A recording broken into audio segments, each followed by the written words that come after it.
Peace and blessings be upon you all.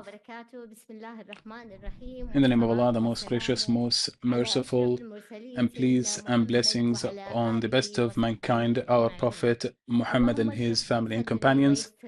Allah grant me the knowledge and the way that I can speak clearly to people. At the beginning, I would like to thank my University of Kuwait, which allowed me and gave me the chance to learn in it and to get my bachelor's in nurseries, and then opened the door for me to get the master's degree in raising foundations. And also I'd like to thank the UNDP and the MBRF for giving me the chance to stand before you here to present a paper titled Inclusive Society, No One Left Behind, asking Allah subhanahu wa ta'ala to open our minds and to bless our gathering and to make us blessed wherever we go.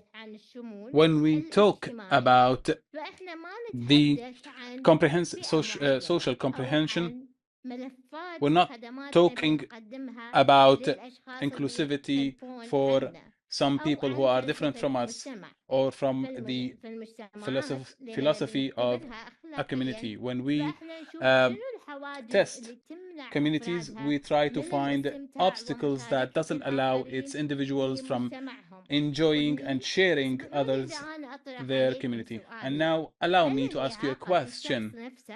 Is a disability in a person, or is it in the environment around that person?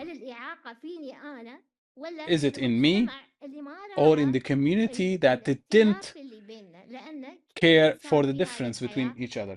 Each person has his own needs that differ from others.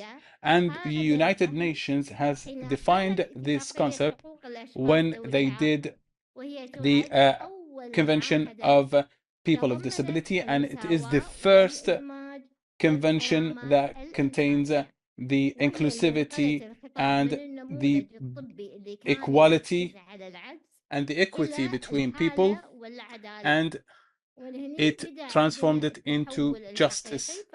And here we started the real transformation. We started to see the people of the disabilities from a disabled people to people who have their own skills and abilities that allows them to have their own opinions.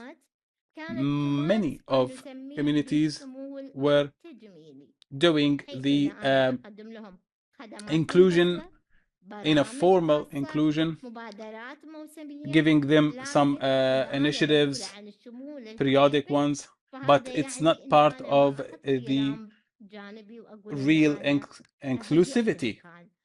It doesn't mean that I have prepared the environment to prepare it to include everybody.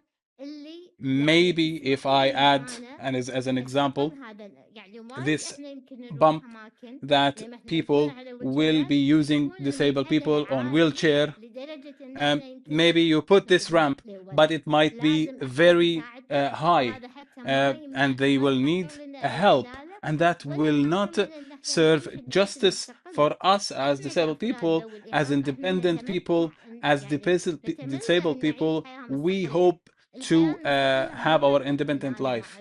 Independent life doesn't mean that I don't want my brothers, my family, my friends to help me. No, that's not what we mean by independent life. Independent life means is when I go to a place, I can enjoy that place even if nobody was there to help me. Also, the development is not with what we own. It's what we can be in the future. So the inclusive community is the one that gives me more choices.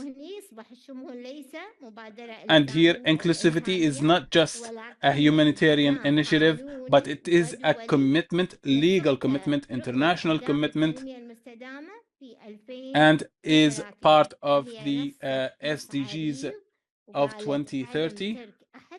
and nobody is left behind, mentioned clearly. We need to redefine protection. It's sad, as the previous speaker said, in the previous years it was its time. Previous years, people used to look at us as a disabled person from a medical point of view. And if I tell you a story, at the beginning of my graduation and starting my work life, when I went to the hospital and I had to go to the medical test, and they used to tell me, I cannot give you, write down that you are fit for work, because people like you, I retire them. I'm just starting life, and I do not accept to sit in the house. I learned for 12 years to start my life, and I want to build my new life. I will not accept your test. I will go to another doctor. He said, okay, but I have to write down that you're not fit for work. I wiped my tears. I went to another doctor, and I told him I want to work. I'm not saying that I have to go to work in a place that I use my 5 senses. I can use my mind, I can use my spirit, I can deliver a message. I am fit to continue my life and to start a new start. And he said, yes, you are fit for work. And tomorrow I will start my work. And I took the papers, I went to my work, and I started my journey. So do not stop before any obstacle that faces you. The view changes from a disabled person into an independent person who can give an impact, an everlasting impact. A disabled person has the right to take a decision. He can participate. He has the right to participate in the legal frameworks and systems, because there's nothing impossible. Transformation from care to empowerment. It's not that we will remove the care for these people, but we will need to redefine it. Protection that limits is not protection. The protection that gives empowerment, this is the real protection. The family is the first space a child is raised within. When you are in an environment that gives you your freedom, it supports you, it gives you responsibility and accountability, the child will be able to continue his life. But if the child is overprotected, and his family care a lot more than the possible way and the good way, he will not be learning to count on himself. As people of disabilities, we are like any other child. Don't look at that child with overcare. In my house, I was punished the same way my brothers and sisters used to be punished. We're equal. If I do something wrong, I am punished. I have to be responsible and accountable.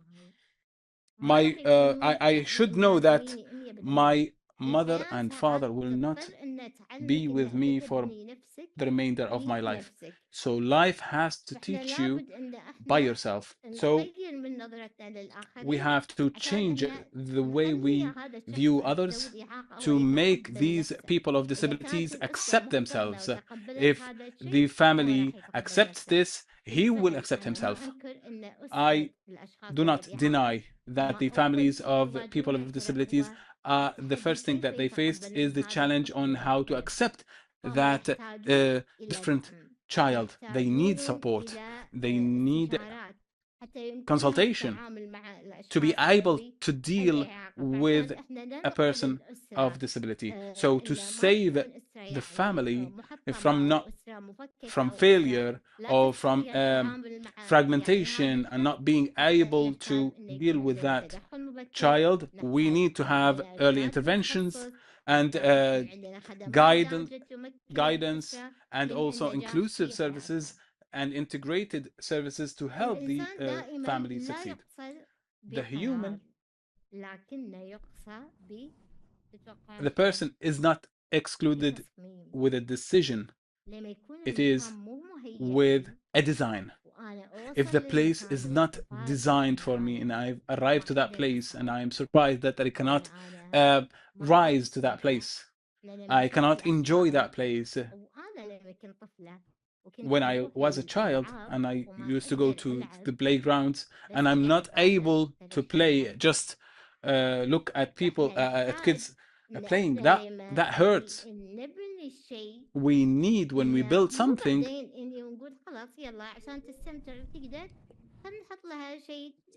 it's not about like a complementation of the project. It has to be from the design of the project. When you start this project, you have to take in consideration the needs. Who are my audience? I have people of disability who will be coming. I wanted to ask him, will are the blind able to use talabat without the help of anybody else?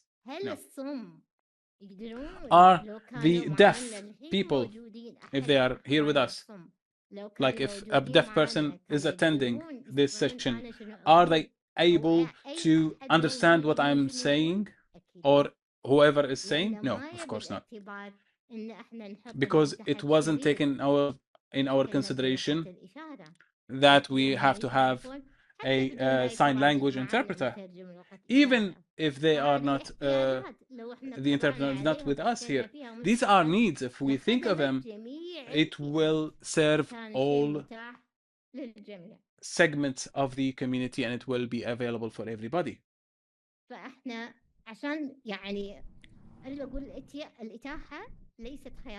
So availability is not just a engineering choice, it is a moral commitment. In the era of the transformation, digital transformation, technology, it might be a bridge or a wall. I can benefit from the new technologies that can help all people without any discrimination between any others. So the technology is not just a technical support, it's a rebuilding and reallocating opportunities for everybody.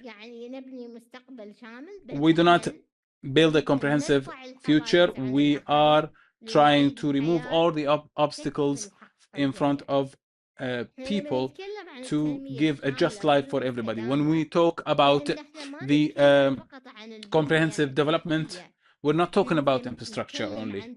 We're talking about empowering the humans themselves and to build their capacities, because they are the future that we are building for. The human is the one who is giving value for everything around us. The mind, the human mind, is the most important thing. Technology, supporting technology that we are aiming for, we want it to be simple and available, accessible for everybody. We shouldn't overprice them and make it difficult for people to get it.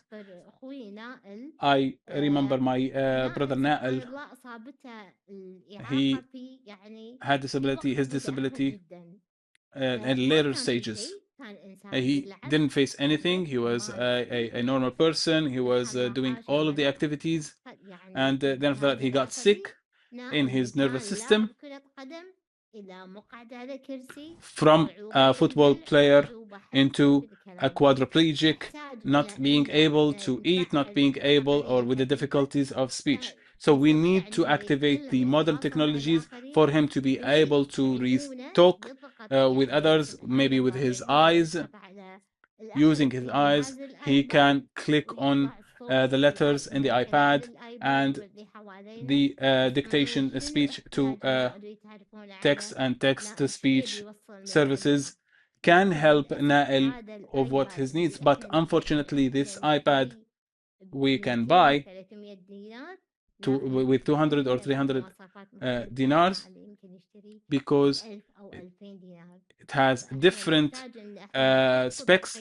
Nail has to pay it for 2,000 or 3,000 dinars. We have to reduce prices for these tools to be able to be used by the people who really want it.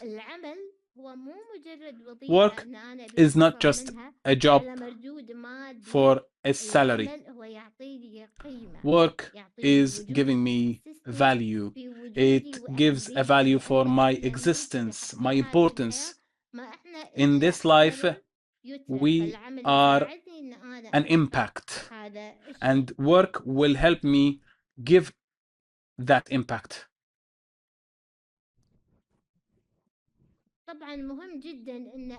And it's very important to gather information, data, and to take advantage of this data to understand how many people of disabilities I have, what are their needs, and how can I activate the help required for them.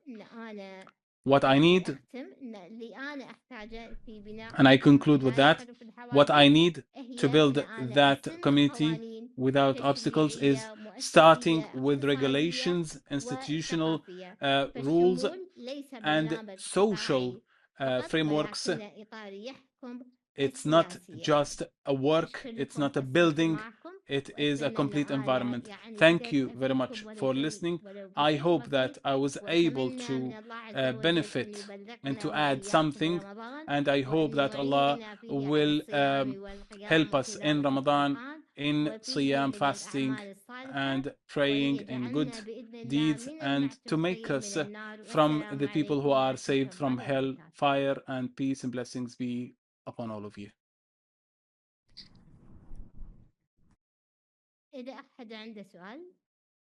If you have any questions, I'm ready to answer.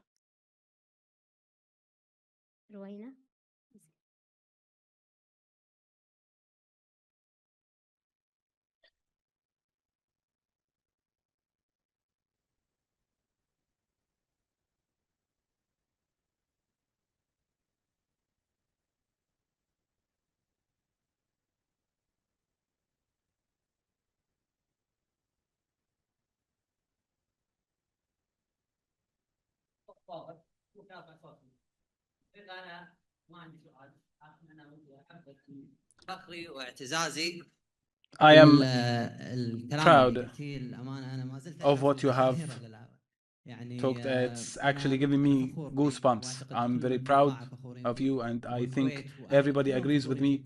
And all of us in Kuwait, we are proud of you. Even if in your work, I think that you are the most competent person. I don't have any comment to add to that.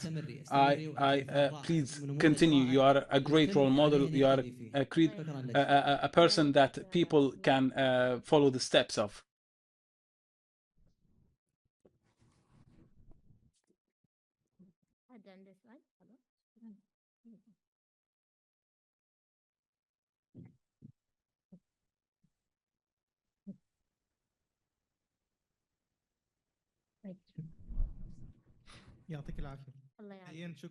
Thank you. Thanks for the letter, that paper that you have presented to us. And I want to ask, how can the state help that all the buildings can have standards for people of disabilities?